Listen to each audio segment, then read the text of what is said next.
আর কয়েকদিন পরেই পবিত্র কুরবানির ঈদ।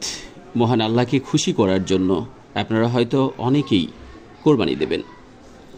নিজের কষ্টার্জিত অর্থ দিয়ে আপনি হয়তো চাইবেন গ্রামীণ কোনো পরিবেশে ছোট খামারে আদর যত্নে সন্তানের ন্যায় বড় করে তোলা কোনো এক কৃষকের হাতে গড়া কোনো গরু ক্রয় করতে।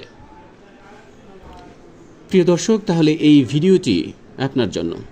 ভিডিওতে আপনারা যে গরুটা দেখছেন নরসিংদী সদর উপজেলার আমদিয়া ইউনিয়নের বেলাবর ভাষার বলা হয় শাহিওয়ান। গরুটি লম্বা 7 ফুট, উচ্চতা 5 ফুট, 4 দাঁতের, লাল কালো রঙের। যদি কেউ এই গরুটি ক্রয় করতে চান তাহলে সরাসরি যোগাযোগ করতে পারেন। যোগাযোগের ঠিকানা দেলোয়ার হোসেন, বেদন, গ্রাম বেলাবো, খন্দকার বাড়ি, Amdia union, Madhabdi, Narsingdi. Mobile 017484922102। Positive Bangla TV.